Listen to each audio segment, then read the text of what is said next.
Hey guys, here's what you can expect here going into the end of the year and next year is more merger and acquisitions. M&A guys, this is picking up, which we heard with bank earnings, okay? So that's a good sign. And the small cap stocks, remember, when they get bought up by the big dogs, the small cap stocks can jump. So another reason why to be in small caps, they still have room to go up, I believe. And no matter who's president, I think small caps will outperform with the interest rate cut cycle just beginning. So don't forget that, guys. That theme, as long as we're in this interest rate cut down cycle, you can hold some of these interest rate sensitive names confidently for a while. Okay, Upstart's already gone up huge, as we know. So you can expect volatility and pullbacks, but if they keep beating and raising with earnings, I expect this stock to keep charging higher, guys, over time. Okay.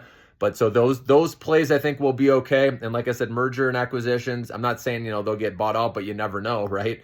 It'd be awesome if Upstart got bought out. But actually, if you want to see the maximum returns, you don't want your stock to get bought out, right? Because you want to see what's possible down the road with the stock price, right?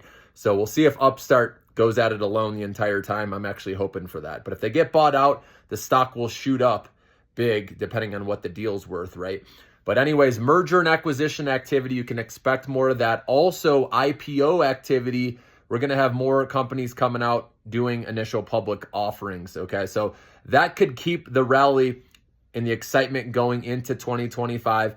Like I said, we have to clear through this election first. Once we get through that, guys, I think we're going to have some great plays out there. And of course, I'm going to let you know. But for right now, we need to be cautious until we clear through that election, because anything can happen after an insane rally over the last couple of years. So let's wait for great opportunities, like I said, but that's something to look for as positive catalysts. We're seeing earnings. There's low expectations going into this earnings season, so that can be good where they beat and raise. And like I said, with AI productivity, right, helping companies, I can see their numbers continually improving. So that's a strong catalyst. Remember, earnings is what drives stock prices in the end, okay, even over macro and technical. We know it's all been about macro for the last 3 years since the Fed raised interest rates and now cutting interest rates.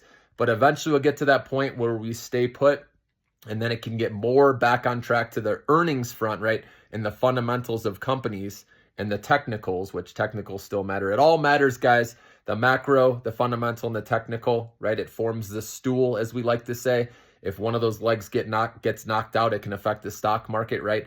But right now, things are looking good with interest rate cuts happening, right? Strong consumers still. We saw retail sales yesterday come in better than expected, slightly better, so not too hot. So it was a perfect reading.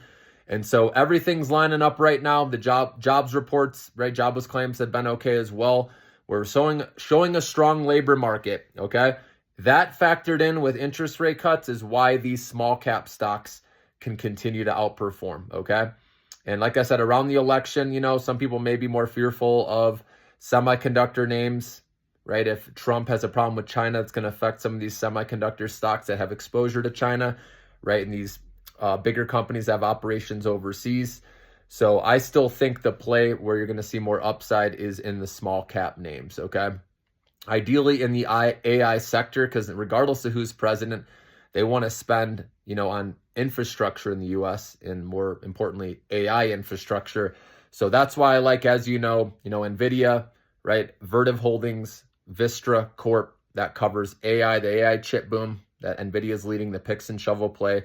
And then Vertiv Holdings is the company that's servicing all these data centers out there. Okay, again, hoping for a pullback. If you guys aren't in already, when I first recommended, try to catch a pullback, which I think you'll get something, guys, as we go into the election. So that's why just be patient and see what comes your way. Same with Vistra Corp. This has been outperforming even NVIDIA. It's the number one stock. It's up 245% year to date, guys. Remember that. So it can easily pull back, and that's what I'm saying. Wait for a better entry point. We'll see if we can get one here leading into the election or maybe right after that. So, but those are three that I like long-term, as you know, because the demand for these things are not going away, right? With the AI chips from NVIDIA, the data center servicing with Vertiv Holdings, and then the nuclear power that Vistra Corp, has, and they service that industry as well. So, but anyways, guys, like I said, we got to clear through this election and then wait for opportunities to come your way. There's going to be great ones, but like I said, so we have The AI boom, the productivity boom we're seeing. Okay, I went through that. And then also the merger and acquisition activity that's going to pick up. We're already seeing that.